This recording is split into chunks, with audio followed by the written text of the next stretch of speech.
Chapter 10. Samuel de Champlain.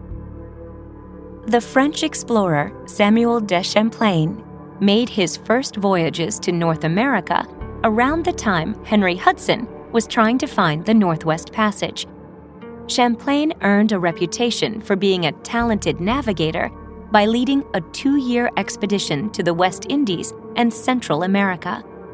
The son of a sea captain, he was not born into high social status in France, but his accomplishments as a navigator and talented mapmaker earned him an honorary title of Royal Geographer from King Henry IV in his court. In 1603, Champlain was invited to sail in a French fur trading expedition to an area known at the time as New France in present-day Canada.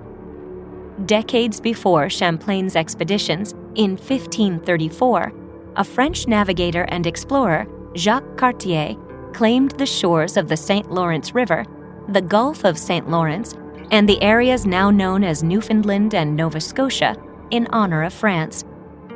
Cartier's attempt to colonize an area around present-day Quebec failed at that time, but these explorations were only the beginning of a fur-trading relationship between France and the natives in the area of New France. The goal of Champlain's 1603 expedition was to trade with the native people in the area of New France and return home with beaver pelts and other furs that could be sold in France. During this voyage, Champlain talked to fur traders and fishermen and met native people of the areas he visited. He made a map of the St. Lawrence River, a long river that flows away from the Great Lakes and empties into the Atlantic Ocean. When he returned home to France, Champlain published a report on his expedition. By 1604, Champlain took part in an attempt to start a French colony in New France with a small group of colonists. They suffered a difficult winter in their original settlement near the mouth of the St. Croix River, during which almost half of the colonists died. After Champlain and a few men scouted the surrounding area, the surviving colonists moved to the area presently known as Nova Scotia. This colonization attempt was not a success, but Champlain took this time to explore and map areas along the Atlantic coast, eventually sailing as far south as Cape Cod. After exploring several possible locations along the northeastern Atlantic coast, Champlain decided that the best place for a French colony was along the St. Lawrence River. Champlain envisioned this colony becoming a control center for the fur trade. This was a sign of an important change in the way Europeans thought about North America. John Cabot and Henry Hudson had been trying to find a way to go around America, or a way to go through it. They were not especially interested in America and its resources. They were interested in goods from Asia and the East Indies, such as spices and silk. They thought of America as something that was blocking their way. With Champlain, there was a new way of thinking. Champlain was still interested in finding a Northwest Passage. He went on several expeditions where that was an important goal.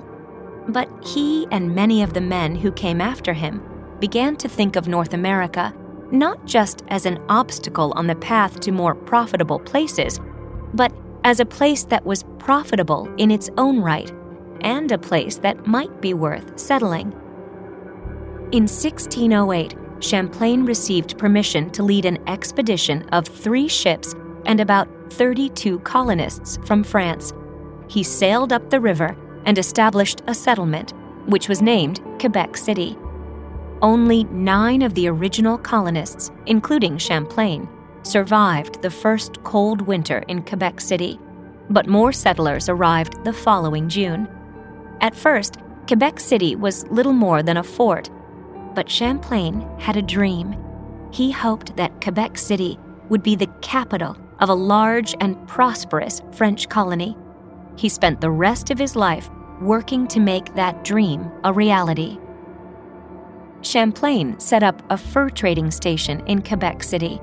Native Americans could bring animal furs to the city, and French traders would buy the furs and ship them back to France. To make sure that the settlers at Quebec City would not be attacked by the local native people, Champlain made an agreement with some of the tribes who lived along the St. Lawrence, including the Huron and the Algonquin people. He supported these tribes in a war against the Iroquois, a large group of tribes who lived to the south in what is now New York State.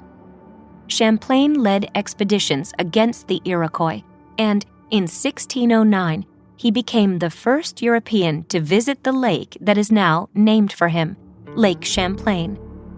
In 1615, he became the first known European to arrive at the Great Lakes. There was more than just a military alliance between Champlain and the tribes, however. They learned things from each other as well.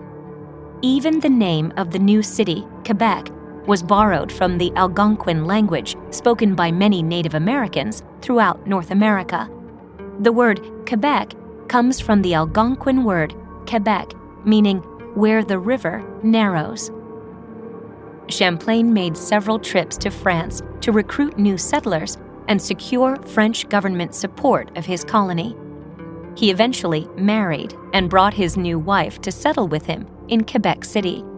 He also brought missionaries to New France to teach the native people about Christianity. The missionaries worked with the fur traders and the settlers to extend French settlements farther inland. In the end, Champlain was successful. The colony of Quebec did not just survive, it prospered. It became the first permanent French settlement on the continent of North America. The areas that made up New France remained part of the French Empire for more than 100 years, and in time became part of a larger country now known as Canada. Over the last couple of weeks, you have learned about many European explorers and their expeditions. You have learned that they were all so intrigued by stories of wealth, spices, and gold that they decided to explore unfamiliar lands and seas. These explorers embarked on investigative travels to find answers to their questions. Now it's our turn to ask a question. Who was the first known European to discover America? As you have heard, Christopher Columbus is the European often credited with discovering the Americas. While searching for a route to the East Indies, he accidentally bumped into islands in the Caribbean, now known as the West Indies. However, Viking explorer Leif Erikson, another European, had also traveled to the Americas. Erikson landed in Vinland, which is in present-day Canada and is now called Newfoundland. Historians believe that the Vikings landed in North America about 500 years before Christopher Columbus and John Cabot. John Cabot landed in the same area as the Vikings.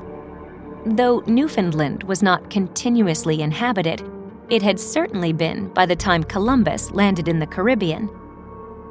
All of the European explorers we've learned about, Columbus, Ponce de Leon, De Soto, Coronado, Cabot, Hudson, and Champlain, landed in many different parts of the Americas, claiming their discoveries in honor of their countries.